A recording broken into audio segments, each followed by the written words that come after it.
My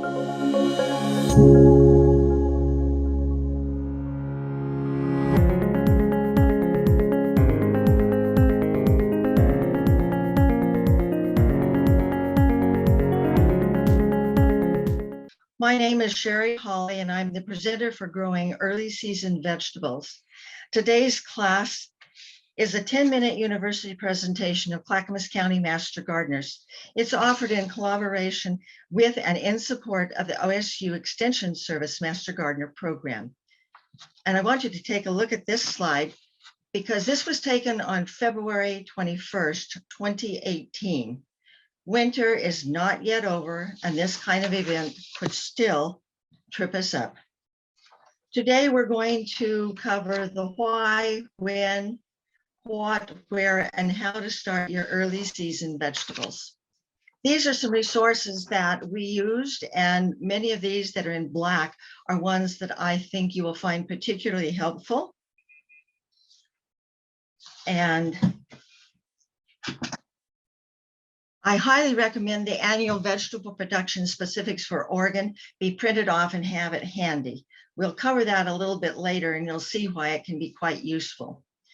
Those are, the top ones are handouts that are produced by the 10-Minute University.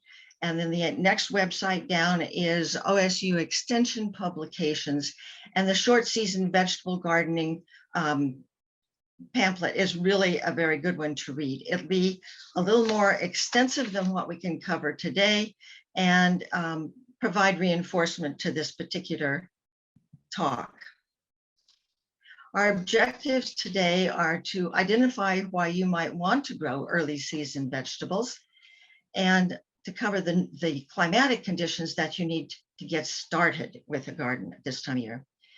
We'll learn some of the cool season vegetable groups, which are kind of arbitrary, as well as some of the vegetables that are in each group. And the last objective on here is to know what is available to enhance soil warmth and help speed plants' growth. So some of the reasons that you might want to start early season vegetables is because there are fewer pests. Now, there's some we don't seem to be able to get away from. I've noticed when you're outside, even this early in the year, you may see mosquitoes flying around. And then the others happen to be things like slugs. Some vegetables are going to do best in cool weather. We have some that if you get them into warm weather, they will immediately bolt and you will get no vegetative growth from them. The spring rain cycle is also helpful because it means we don't have to do quite as much watering. However, on the news report last night, the prediction for upcoming weather is that we're going to be pretty dry. And it's still a little early out there to get many things planted, though I did notice our soil right now is already at 35 degrees. So there are a few vegetables that could be put in. Also starting, or why to have it, it's the earlier harvests. And earlier harvests allow you to go into succession planting because your first plants will be harvested, the ground will be available if you want to do another planting. And because you can do succession planting, it can give you more usage of your garden space and more food. The other thing is that homegrown produce spends little time from harvest to table, and you end up with better taste and overall quality. I've given lettuce many times to my hairdresser, which he took home immediately and fixed with dinner, and his young son said, "Why is that lettuce so much better than what we get at the grocery store?" His comment was, because it was short time from harvest to table, homegrown. So we need to know the climatic conditions to get started. There's two very important soil factors to consider when planting this time of year, or any time of year actually. So number one soil condition is the soil really dry enough? You can do a squeeze test, which basically is taking some soil in your hand and squeezing it really tightly. If it drips or comes out when you unfold your hand as an imprint of your hand, it's a real good indication that the soil is too wet. If, on the other hand, you open your hand and the soil crumbles, that means it's probably time to start working your soil.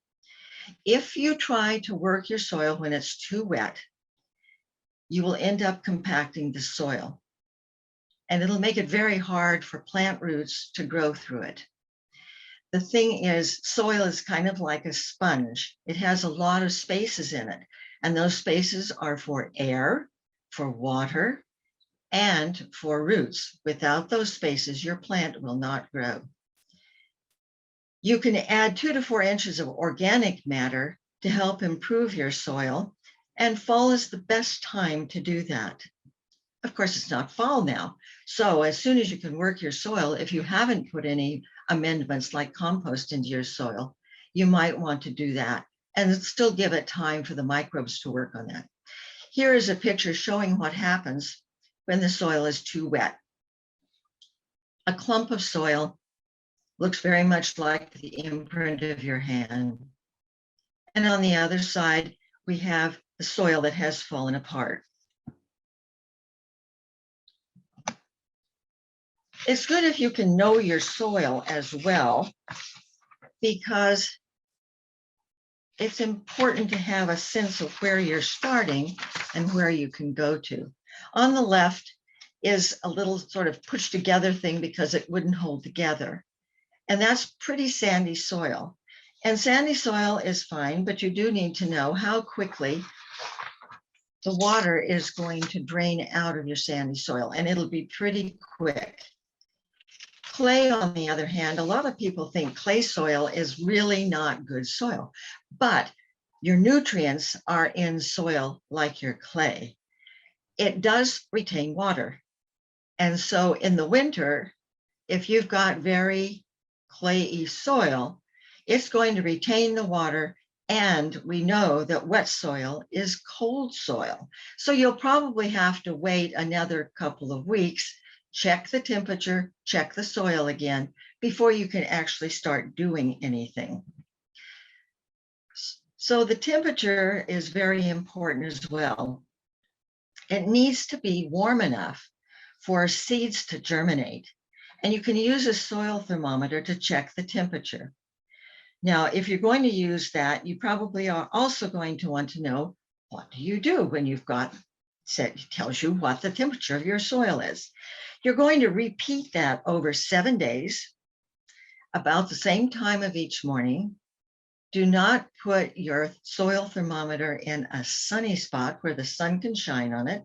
It could very well give you inaccurate readings. And what we're sort of dealing with here is getting an average. And so after you've collected this information for 7 days in a row, you can average it and see if the soil is actually warm enough. You might also want to remember that the last frost date, while is April 3rd, the last safe date is actually April 26th, almost 3 weeks later. This chart was made by Weston Miller. He is the extension agent in Oregon City. And this is one that I find really handy, particularly when I was putting this together and trying to make sure I was including several things that were cool season crops. So the column with a label at the top, number 1, when you print this, it won't have these numbers at the top. This is for conversational purposes. So number 1 is what crop, what type of vegetable you're trying to grow. The next column, column 2, is going to tell you whether this is one that you can transplant or whether you can do direct seeding in the soil. Some of these you can do both. Starting with a seedling will basically help you jump ahead at least a week. Number 3 column gives us the depth for seedlings. But if you're getting a seedling plant, you're going to plant that at the same depth, maybe a little bit deeper than what the plant is in when you buy it. So check that soil level. Number 4 will give you the plant spacing. So for some things, you can go ahead and give them some room.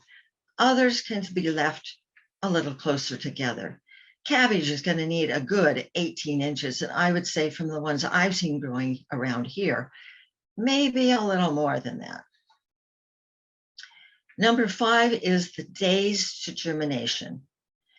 If it's very cold outside, you may find it's going to take you about the longer period of time, not the shorter. So if it says 3 to 10, you're probably looking, and you're self-sown or direct sown, you're probably going to be looking at a 10-day period for germination. And then the typical harvest days. And I think this one's important too, because whatever you get, you want to have the shortest number of days possible. With some plants within that variety, and right now I'm thinking tomatoes because I'm kind of a tomato person, there are tomatoes like Early Girl that will only take 60 days to harvest. There are heirlooms out there that are big tomatoes, and they're going to take 120 days. So you can see that's a lot of difference. If you want tomatoes early, you would have to go with the shorter length one. Tomatoes don't happen to be a cool season crop. That's just so you know. Then you can start plants indoors. And depending on when your planting dates happen to be, which are going to be to your right, the Willamette Valley, Portland, all the way to Roseburg is considered Region 2. And for Region 2, if you're going to start plants indoors, the first one on the list says you're going to have to start 3 weeks before the planting date. So the top one on the line there is Arugula, and it basically says March through September. So if you want to have things in the ground by March, you're going to be starting them now. Then we have planting dates. We already went over that one. And after that, it's going to be 8 and 9. Column 8 is soil temperature. And for arugula, the minimum is going to be 40 degrees. So we're still quite a ways from getting much of anything planted. The air temperature is important because, of course, you want that plant, that seed to germinate, or that little seedling plant to be able to grow. This will be available to you later after the program is done, and I think it's probably going to be a few days beyond that. So cool season crops include those plants and seedlings that grow at cool temperatures and seeds that germinate in cool temperatures. The cool season months here in the Willamette Valley are February, March, and April. Again, check the chart for the region that you're in, and that'll give you an idea of when you can start. It's only an idea, it's not going to be everything. The objective that we're going to be looking at here in this next section is cool season vegetable groups and some of the vegetables that are in each of those groups. So what we have here is, my heavens, what can we grow? I've heard that question a lot of times. And one of the things that grows really well are your root vegetables. So you have beets, carrots, garlic, leek, chives, and you can plant your garlic in the early spring as well as in the fall. I have no temperatures at which garlic will continue to grow and thrive. I think that's because in the Willamette Valley, at least, when you get your garlics in the fall, they do fine over winter and they start growing. And you usually will have the leaves poking through the ground substantially before spring occurs. When you plant them in spring, you will just have them a little bit later. So here we have really fine looking bulb onions. They take quite a long time till harvest, and this is potatoes being harvested. Some of the other things in root vegetables, are beets, and beets are kind of interesting because you actually get two crops off of them. You can harvest the foliage and then later harvest the beets. Now, of course, if you cut off all the foliage, like the deer did for us one year, we didn't have any beetroots to eat because there was nothing to feed them. Leeks will do very well. Onions, both types of onions. So the first ones are going to be the little green onions, and then we have carrots. Carrots are among the ones that, if I recall correctly, need about a soil temperature of 45 degrees. Many of these others are going to be lower. Garlic is another one that you can grow, plant it again in the fall or in the early spring, and you can get two crops off of them as well. The larger picture here shows some yellowing on the foliage of the garlic, and that's because it's already starting to go dormant. We've had several weeks with no water, and so it's starting to dry out.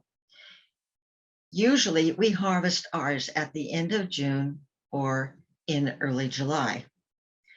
The inset here shows garlic scapes, and garlic scapes can come only on hardneck garlic, and you can eat them because you're going to have to snap them off so that the hardneck garlic understands it's to put all of its energy into making the little bulblets for next year. So the only thing I can say about it is if you let those scapes too long, they will be extremely woody. So you want to catch them fairly early. You can saute them, you can put them in stir fries. They're really quite versatile. And again, it'll give you a second crop off your garlic. This is just a pretty picture of potatoes. I included this because too often in many parts of the country, when we talk about potatoes, everybody knows we're talking only about russets. In this picture, you also have the red skin potatoes. And red skin potatoes, I know, will grow in Juneau, Alaska, because we had a friend who shared them with us one year. She had so many she couldn't eat them all herself. All of these taste like potatoes to me. I was on a potato diet at the recommendation of my doctor one year. Of course, you don't get to have any salt, any butter, or anything like that. So I got the real taste of these potatoes. And other than being a different color, they're potatoes. So we also have some more things here that are early season growers. And they include cole or broccoli family. And some of these, like I said, the categories are a little general, and there's sometimes they don't quite know where to put things. You know, is it round or is it wrinkled? It's so hard to tell sometimes. So here we have cabbage, looking very nice, broccoli, and on the far right at the bottom is kale. This kale grew really well. We did not plant it. I think the birds brought it. But the plants themselves were at least 24 inches across, and it was quite tall. They grew very quickly. And when we harvested them, we had so many that we had 3 of these. We took 2 of them to the Meals on Wheels program to use. All the varieties shown here can take a soil temperature of 40 degrees, and for growing anything on the surface, the air temperature should be 3 to 5 degrees warmer. More cole crops include, again, cabbage. We have Brussels sprouts sitting here. We have cauliflower, both in green and in white. And I think that's pretty much it. There may be some others here, but we couldn't clearly identify them. So that gives you an idea of what's sitting out there for roots and for cole crop types of plants. Now we're talking about more cool season vegetables. Many of these are going to be leafy. I don't usually think of dill as being leafy, but it is the leaves that we use of the dill. So you've got lettuce, dill, beet greens. There we have that repeat. We have bok choy on the right, and green onions and kale also sort of fits in with these. Some plants may fall into more than one category. We already saw that, and have edible leaves and roots. And there are some others that may be leafy greens and may belong to more than one of these groups anyway. The dwarf sugar peas and the regular peas can be considered sort of as a leafy green because there are leaves. They have edible leaves on many of those, but you would need to check just to make sure. And those leaves are used extensively by some cultures. The blooms of the dwarf gray sugar pea I like because they're not just plain white in the garden. They actually are sort of this two-toned purple. And they get included in sort of the leafy green vegetables. Seems a little strange. And here we have some more plants that are leafy vegetables, spinach, green onions. We forget that those little stems are indeed leaves. Beet greens, sorrel. Again, there's dill hiding in the corner on the right, and bok choy. Additional ones that you can use, we saw sorrel, but the other sorrel had burgundy colored veining in it, which is quite different. Colors things up a bit on the plate. Arugula. Let's see. I think that's it. The purple one in the front top corner there is actually a mountain spinach in common names. Orich. Down in the lower left-hand corner is bull's blood beets. So not only is the bulb part a deep burgundy, but the foliage is also. And of course, with any beets, you have to be careful because, my heavens, you will turn out beet colored. I put second year parsley here. Parsley is a biennial, which means the first year it grows nothing but foliage. The second year, it wants to bloom. However, if you can get it to overwinter, which usually takes some protection, when you get ready for spring, it'll be ready like this one to give you foliar growth that you can go ahead and eat. And you can eat it while your new little parsley plants are getting up to a size that you can possibly harvest. So where to plant? What do I need to know? Really, the where to plant is going to be very much like any other garden that you start. It needs to be a very warm spot. It needs to be sunny.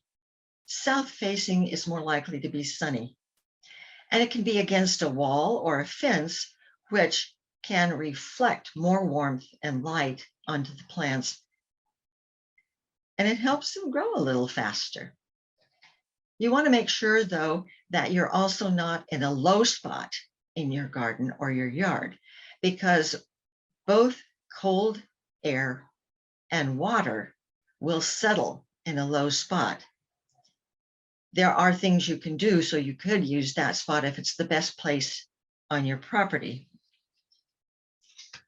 To speed things up, you can also cover the soil with clear plastic. It heats the soil best, but of course there is a downside. Because the sun gets through it, any of the weed seeds that are under it will grow marvelously well.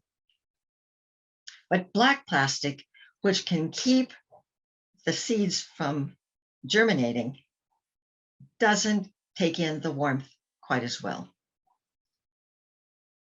Also, if you had no recent soil test, do one to determine the pH and the nutrient levels of things like nitrogen, phosphorus, and potassium. Those are three very important minerals and nutrients that are going to be needed by the plants. If you don't know your pH and it's off a little, plants will only grow in a certain range of pH. If you get out of that range, they are not going to be happy. So the range is about a 4.5 to 9, which is pushing it. And if you happen to be out of that range in which they will grow, no amount of fertilizer will help those plants grow. Now, to get pH soil tested or soil tested for pH, what you're going to want to do is a soil test. So where do you get these done? The Clackamas County Master Gardeners put on a spring fair at Canby, and they do pH soil testing. So the thing is, you can take it there and get it done for free. They do not do anything but the pH. That's how important pH happens to be. So there are analytical labs in the area that accept soils from Oregon, and they can give you much more information about the other nutrient levels that you may want to and need to know about. pH still the most important. You can amend your soil if you need to and as needed. Again, the fall is usually best for doing an amendment. And sometimes when you find your pH is off, you can amend the soil. Again, fall is best, but you can do it in early spring. And then everything will be ready in the spring if you use an agricultural lime in the fall. In the spring, you're going to have to use something that is a quick lime.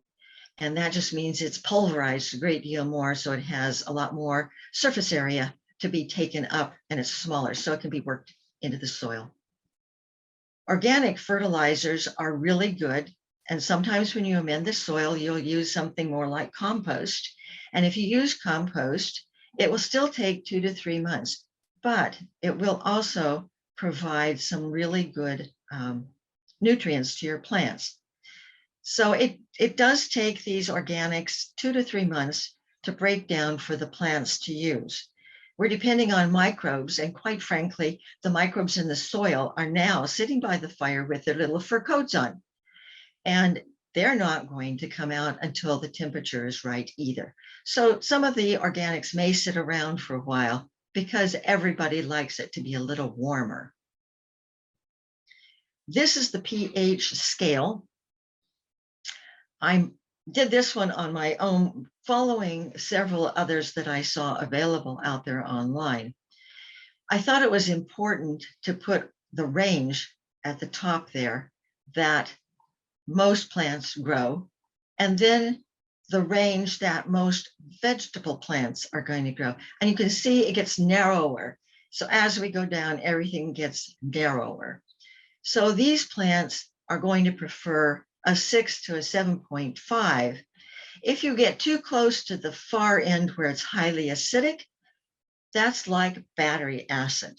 And I don't know whether you ever grew up with moving batteries. I did. And it can burn into your skin. Nothing grows in that. Absolutely nothing.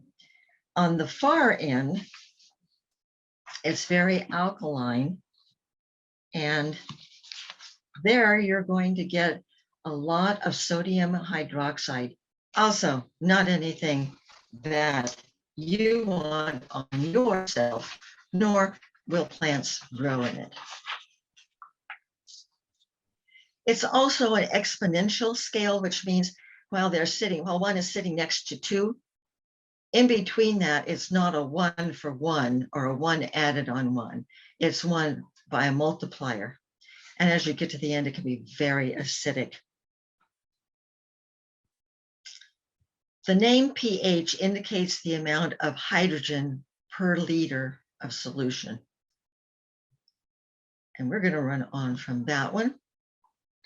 This is a fairly newly planted garden, but it is doing quite well. There are potatoes, cabbage, and what I see is a lot of little sticks sitting out there are basically little onions. And I knew what some of these were because of this photo of the same garden. This is maturing. The minimum soil temperatures are noted behind each label. So potatoes, they want the soil temperature to be 45 degrees Fahrenheit or more. Cabbage, still, it's going to be 40 degrees Fahrenheit for the soil. And these have obviously had some warmth from not only the soil, but from the air. Lettuce is a really interesting thing. I always thought leaf lettuce was so fragile. And you'll see here that it can be planted out at 35 degrees Fahrenheit. Onions, also 35 degrees. So how to grow? For how to grow, you need to think about what you want to do. Again, the chart that we talked about is very good, and it will give you a lot of information. It separates cool crops from warm season crops. And you may decide you're going to do a variety of things. There are some plants that will give you a head start. So if you start with a seedling, you'll be ahead. If you seed, it'll take a few weeks or more for the little seedlings to catch up with anything that was already a plant. If you decide to direct sow or grow your own seedlings or purchase seedlings, or maybe sets, which are tiny onion seedlings. It's really amazing to get those apart sometimes. Or roots for perennials like asparagus, artichoke, and rhubarb. The advantage of the perennials is that typically they come back every year. They're supposed to. So let's look at them first. While they can take 2 to 3 years to get fully established, even if you buy them from roots, you're still looking at a couple of years of do not touch for harvest. They need to be able to leaf out so that they can put enough energy into the roots that they can come back every year. I had an experience with rhubarb. I had planted it out in front of the house. It grows really well in Juneau, Alaska, and most places in Alaska. And we came home one day and I saw rhubarb leaves and spines scattered along the street.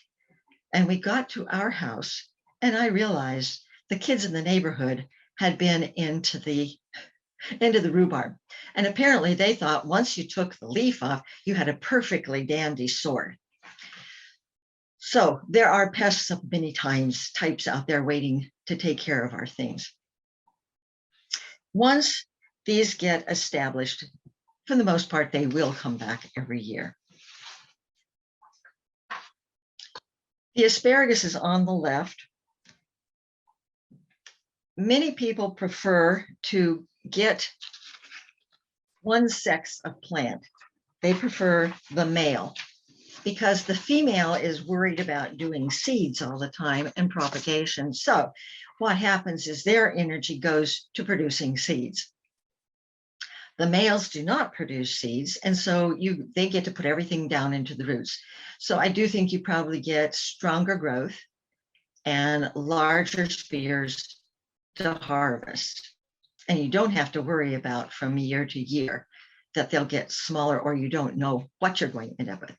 We, on the other hand, have a lot that have come up strictly from seeds. We have the other two.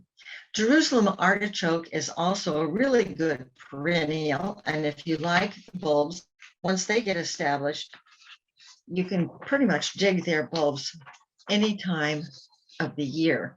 They do need to have a nice mulch over them for winter to make sure they can make it through the winter. The only thing with these is that they get too well established. And when we tried to dig ours out and keep it away, it took us about 2 or 3 years to get all the little bits that kept wanting to grow. So it can be a bit of a nuisance. Artichokes are pretty. They are a thistle, so the foliage can be a bit thorny. It's not eaten raw. It needs to be cooked. And you can get 2 crops out of it, a spring and a fall. And that will give you some really good buds like these. And these are flower buds. The plants will live approximately 5 years. They need to be cut down after spring harvest. Now we're kind of a short season. I've never seen anybody here do this. If you're on the coast of California where they grow exceedingly well, and maybe even the coast here, you can cut them down and get another harvest in the fall. Rhubarb is another perennial, typically harvested in early spring for the tender stalks. I like it. It's hard to believe sometimes that it's a vegetable, but then if you try it without sugar, maybe that just reinforces that indeed it is a vegetable. Walking onions are not really a perennial, but if you look at where the arrow is pointing, you'll notice that there are a bunch of little bulbs kind of clumped on the end of a stem. Those will grow bigger. And as they get bigger, they will get heavier. And as they get heavier, they fall over onto the ground where they, quite frankly, take root and provide new plants. And so this one just keeps self-planting its little bulblets. It also makes seeds. I have not seen them come up from seeds before, only from the little bulblets. So now to decide whether you're going to do seeds or transplants or some variation thereof. Carrots, peas, lettuce, and beets and radishes, you can grow pretty well from seeds. One thing about growing seeds is if the seed is pretty small, you'll probably want to put it into what's called a seed tape. You can cut strips of newspaper, dot them with glue, and then sprinkle a couple of seeds on each one of the dots and put another strip of newspaper over the top. This will keep you and your kids busy until you can actually get out to plant those little seeds. And when you plant them, by the way, you're going to space them at the distance that the chart recommends for spacing the plants, because you're hopefully not going to have a whole bunch you're going to have to cut off. When you decide to do it from seed, or whether you decide to do a little transplant, you want to make sure that whatever you're getting is a cool season crop. Most of your seed envelopes give you good information about how to grow what's the seeds inside. Not always. There are some out there that just don't give you quite as much. Here's a seed packet. This one does fairly well. And like I said, there's others not so much. It provides the seed depth anywhere from 1/8 to a 1/2 inch. The soil temperature for these, this happened to be green onions, is 55 to 75 degrees. So you have to wait for your soil to get up to 55 degrees before you direct sow these. You can, of course, start them inside and you can get onion sets. They too are going to want to have full sun. They'll take 1 week to 2 weeks to germinate, and then you're going to thin the plants. Now, if you do have to thin plants, even like these, they could be thinned, and you could take those tiny little plants and basically use them in a salad, or you can use them in a stir fry, but you might as well utilize them rather than just throwing them away. And it's better to cut them off, because if you cut them off, you don't disturb everybody else. And disturbing the roots of what you're leaving is not the object here. It's to get the plants to grow quickly. So the next objective is to know what's available to enhance soil warmth and speed plant growth. So we need a little extra help here. We talked a little bit about putting clear plastic on the soil to warm the soil. You can do it in 2 layers, which warms the soil even better. Again, you may still have weeds underneath. So on the left here, you see there are plants that have been put through what I believe to be black plastic. And I want you to note the sides. This is a mounded raised bed, which they put the plastic over, punched holes, and put their little plants or seeds in. On the side, you're going to see a lot of dirt mounded up over the edges of that plastic so that when we have a wind, it doesn't get blown away. The floating row cover is a really nice way to go because as the plant grows, it pushes it up. Now, you really have to be careful getting these down. A piece of lumber across the edge, because what you're going to do is allow, or if you're out every few days, you're going to need to check and make sure if you need more loose material for the plant to grow up to. If the real row cover is a little bit too tight, your plants will accommodate by growing sideways, and they don't like to go back quite as well. Cold frames, very excellent thing to have. These happen to be ones that get lifted off. They do not have a lid that can be taken off. With cold frames and some of the other things you'll see here, the issue is more how much heat do your plants need and how much can they take. So you want to make sure that if it's going to be a warm day, and how warm is warm, think of a car. If you've parked your car and you have your dog in the car, 80 degrees can quickly climb into the hundreds. Same thing can happen under this. So if you're supposed to have a warm day is a day you can get outside, basically, you want to lift it so that there'll be some fresh, cooler air going in. And if you have a cold frame, let me go back just a second. If you have a cold frame and you want to get a little fancier, you can actually get a lift that will lift the lid, and it can be temperature controlled. So when it hits a certain temperature, it will go up. When it hits a certain temperature, it will close back down. If you forget to put the cover back on and the night is going to be 30 degrees, you're not going to do quite so well with this crop. Or you will remember at 9 or 10 o'clock after you've bathed and gotten your jammies that you didn't put the lid back down or didn't sit the whole cold frame down. And then you'll be running out in your 90s to take care of it. The kloosh here is, these are just so beautiful to look at. They're more an artistic statement to me because you see that little tiny knob on the top.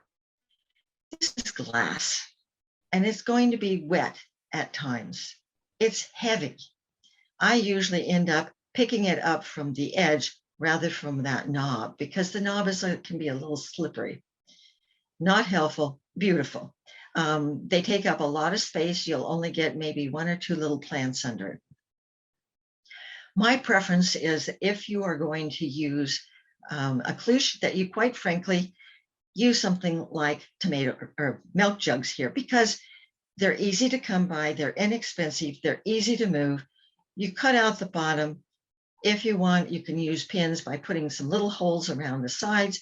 If they are not pinned or staked, so you could also put a little stake down through the hole, they'll fly away really easily. And I have had that happen. This is a wonderful example of a way to get your soil warmer, give your plants a good head start, and you'll notice all these upright structures. Those are for growing things like trailing zucchini, some of your squashes. And when you have something like a butternut squash, you still have the ability to use little hammocks and keep them up off the ground. And keeping them off the ground actually gives you a much nicer looking product. And with these trellises, you also have more garden space to use for other things. Okay, we've gotten to the end of the talk here, and there's some important points that I would like to cover with you. Wait until the soil is dry to prevent compaction. Extremely important. Wet soil is also cold soil. Use a soil thermometer to check soil, whether the soil is actually warm enough, and you can cover it with plastic to help warm the soil faster. You can use the chart Annual Vegetable Production Specifics for Oregon and seed packet information and labels on seedling plants to make sure that what you're picking up is indeed a cool season crop. Look for plants with fewest days to harvest. I gave you an example of that, and it is so true. In the early season, I can hardly wait for tomatoes to be ripe, so I do plant one that is very early. I can't say it tastes as wonderful as the ones later, but it has the advantage of being the first out there. Lettuce will be the same way. The three categories of cool weather plants, more or less, are going to be root vegetables, which are your beets, your potatoes. And then we're going to go into the broccoli family of vegetables. And from there, we're going to go into cool season crops like lettuce. It amazes me that lettuce is not as fragile as it looks. Parsley, spinach, peas. Peas can grow in fairly cool temperatures. And like I said, these categories are fairly general in nature. You can also use row covers, cold frames, cloche, raised beds to promote the warmth and give your plants time to grow and keep them from freezing temperatures. With that, this is something I'll bring to your attention. This is the last slide. If you have decided to do leafy greens like lettuce, when you first get them, if you trim off the larger leaves and leave a smaller center, don't cut off the center, you won't have anything. You can have an early spring green salad, or you can put it in a stir fry if you want. I mean, there's all kinds of things you can do with it. And with that, my talk is over, and we will switch now to question and answers. So I hope you have some questions ready. Well, thank you, Sherry. With the weather coming on, I am going to get out and get some of those early crops in my garden bed. And we've had some really great questions coming through. And the first one is about soil. And the person has a raised bed, and they feel like the raised bed soil seems like it's mostly just sort of a mulch. What is this person missing? And what could they add if they feel like there's too much mulch? Okay, when you have a raised bed, the definition of a raised bed basically is that the soil is raised 8 inches above your native soil. You have 1/3 native soil mixed in. Doesn't matter how crappy you think that soil is. Now, if you've got contaminated soil, because there are places for that as well, then you have to, find some other soil, sometimes referred to as dirt. And you can, as you go along, planting things in that raised bed, you're going to need to add soil because you've been growing plants that are sucking the soil out. So every couple of years, you will either be adding compost, but it sounds like you have an awful lot of compost at this point. So check in your garden and see if there's a place that you can dig out some of your native soil and mix that in to your growing bed. All right. And yeah, because they asked, should I add some sand to it? Should I add topsoil? And it sounds like every once in a while you want to revamp that. Yes, you can add sand, but with all the organics in there, it's going to give you a pretty good draining soil. Now, if your soil doesn't drain well, you can add a little bit of sand in there. The main thing would be to get some of your native soil back into the mix. Yes, indeed. A person has been growing their vegetables this winter, and says, I've been getting some mold on my overwintered greens growing under plastic. What suggestions do you have? And I'm wondering if it's mold or if it's mildew. It could be either. When you have a nice damp atmosphere, which is exactly what plastic gives you. I had all kinds of moss growing under it. I had some mold on the plants, which looked like powdery mildew. And the best thing you can do there is probably either raise the sides, plastic, you could perforate the plastic, or you can switch over to a row cover that, well, Remay is the one I know. It's basically a felted plastic, and you can get different strengths of it, so it can be fairly thick or fairly thin.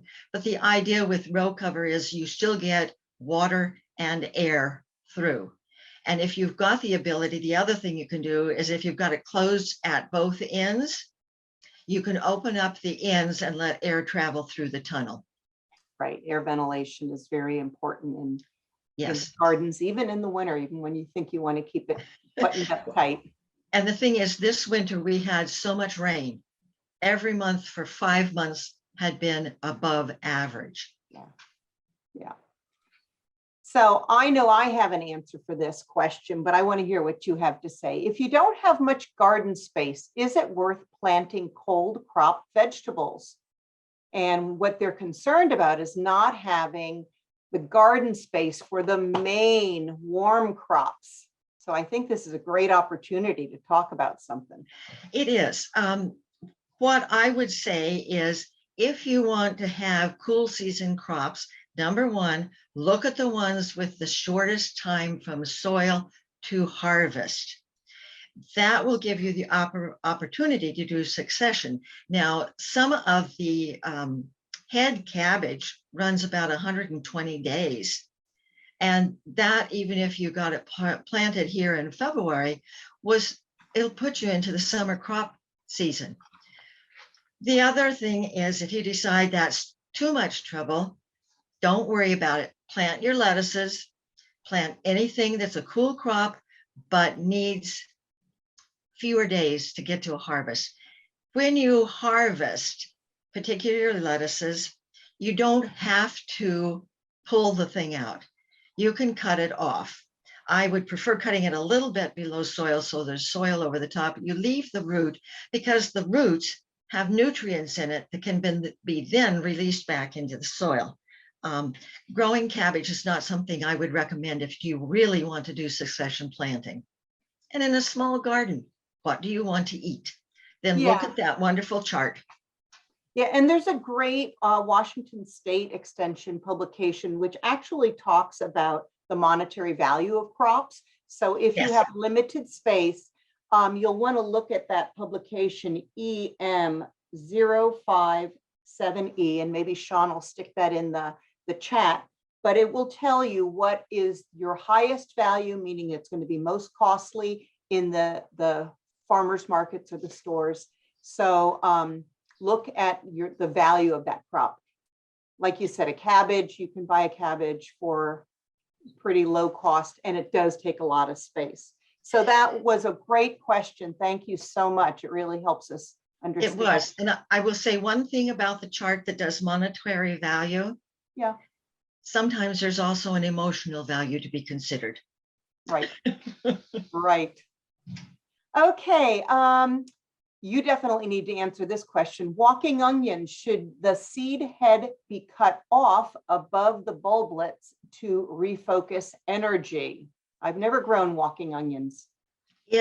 Walking onions are typically going to give you more of a green onion type produce. And if you don't want, it's just like if you don't want your onions to go to flower. Now, I thought these were kind of pretty going to flower, and I don't think my mother ever ate any of the onions there, but that beside the point. Onions and garlic, they'll steal all the nutrients to produce the flowers and the seeds. So if you plan to eat something of those onions, yes, definitely cut them off, and not just the bulb. You can cut them down quite a ways. Yeah, and this person is a person after my own heart, because I don't always have enough space in my garden. So sometimes I will raise things in containers. Are cool crops good candidates to be planted in containers? And if so, how deep should those containers be? Okay, when you're going to try any of your vegetables, even the early ones, in pots, you're going to follow sort of the same schedule. You have to remember that that pot will allow cold air to get all the way around it. It's not going to act quite as much like a raised bed and hold the warmth unless you wrap it with something to keep that warmth in. As far as depth, the depth will need to be the same as what it would with a regular garden. So if you're buying seedlings, plant them at the depth that they are in their little container, maybe a little bit deeper, but not much. And you can also direct seed in those. If you've got something that needs support, plan on that ahead. Good one. 2 questions regarding pH. Is there a chart, or do they have it on the seed packets? I'm not aware of it, of the best pH requirements for plants. And as a follow-up, someone else added coffee grinds to their garden and their squash didn't produce well. Could that have been a pH issue?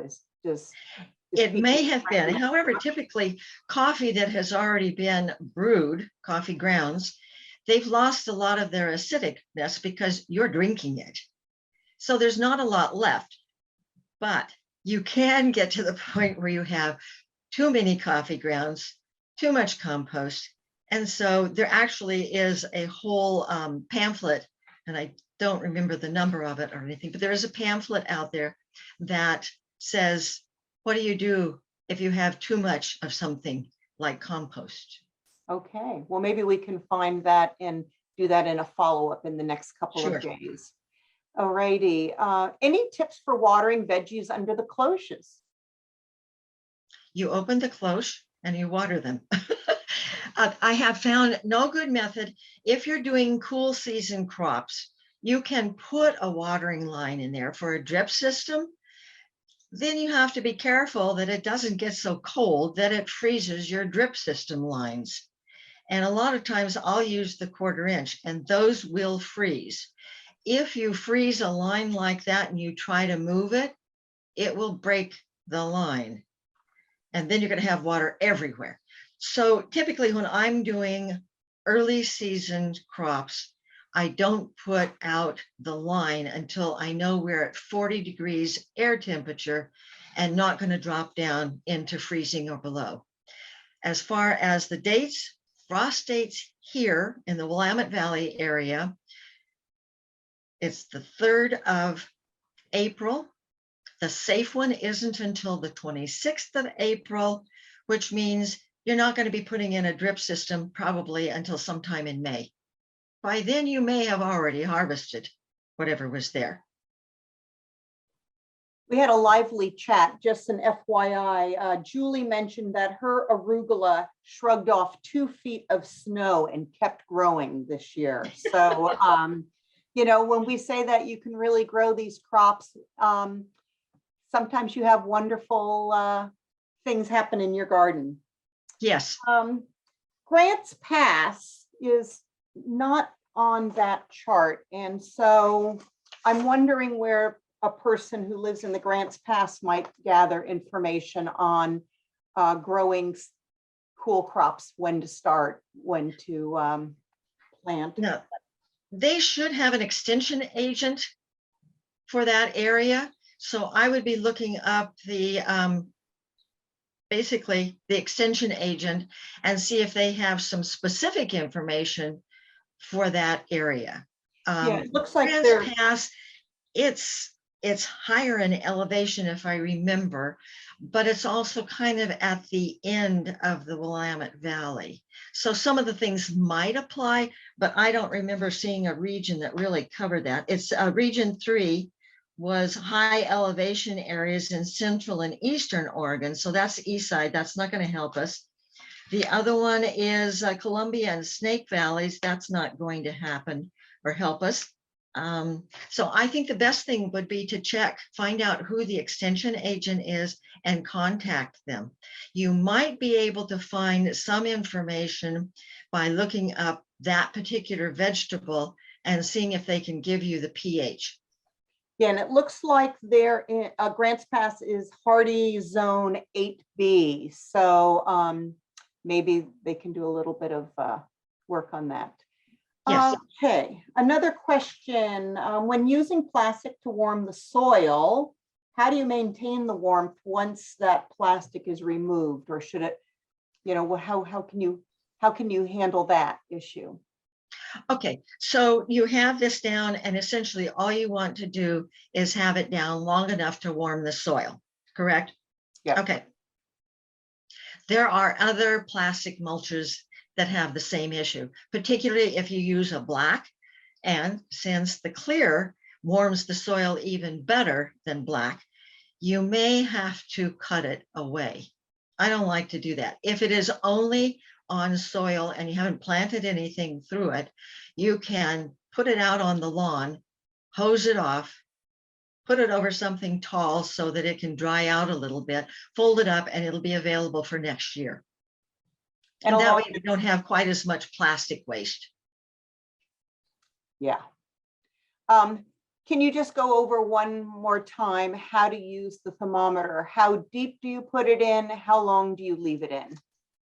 That's a really good question. Some people will leave the thermometer in for a while, like an hour, or there's people like me who sometimes forget I have it out there.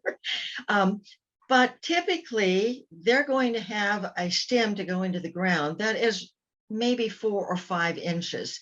Well, guess what grows in the top 4 to 5 inches of the soil? Our plants, particularly if you're starting from a seedling plant or you're planting seeds. So our worry or concern is to get that first few inches of soil warm so that we can put little plants in or little seeds in. So that is that's best use of it. If you want one that goes much deeper, I have seen some for compost piles, and they're very long.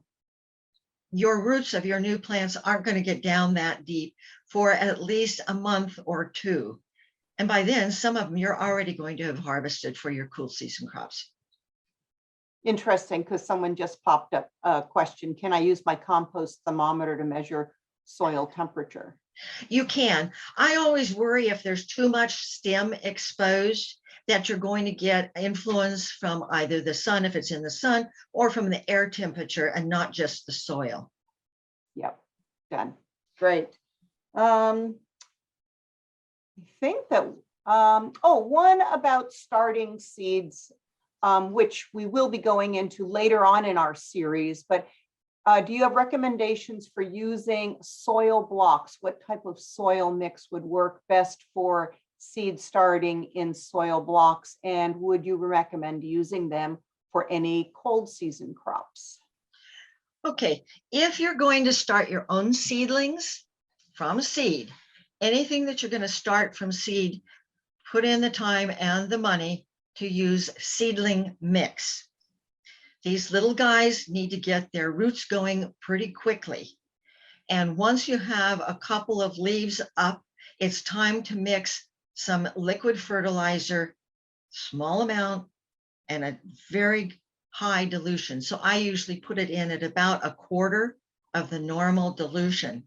And you can start watering them right away when they've got a few leaves and give them some nutrients, because the seedling mix has no nutrients in it. They're living just off of what's in their seed. Right. And sometimes I even use that seedling mix as a top dressing when I am planting seeds right in the ground. Yes. It allows the plants to emerge much easier. Yes, it's a nice thing to use when you're scattering your seeds, particularly those small seeds that you don't want to bother putting into a seed strip. So it's yeah, it's you got to go with the flow part of the time here. The other thing is, if you're using a large seed and you're going to direct sow, you may want to soak it for a few hours in tepid water. That's not hot water. And then plant it the next day. Yep, and we actually have some wonderful classes coming up later on this month and next month, and one of them is starting plants from seed. So Yes. that person will definitely want to hook into that. Well, I think we have answered all of the questions that have come through. Any last words of wisdom on our cool crops? Oh, the last words of wisdom. Remember, it's cold outside. Dress for the warmth, dress for possible rain. Also think about this time of year that you may want to put some protection over them because we can have hail all the way through May. All right. Damages anything leafy, makes it not look quite so pretty. The other thing you can do is put a screen over your leafy ones to keep debris from any trees around from getting stuck in between the leaves. All right. And I just want to thank everyone for joining us today. There'll be a questionnaire at the end on how helpful our information was. And this program has been recorded and will be available to all of you in the next couple of days. You'll get a little email with that if you wanted to review just a particular spot, review a slide that Sherry presented, or any additional information. But we're here at 10-Minute University. We're thankful that you joined us today and that we will be back next Wednesday with a topic on tomatoes, growing your tomatoes from seeds. And that is a series of tomatoes. So you'll want to start at the beginning right up until the time we're putting them in the ground. All right. Well, thank you so much, everyone. And we'll see you next week. Yes, thank you for joining us.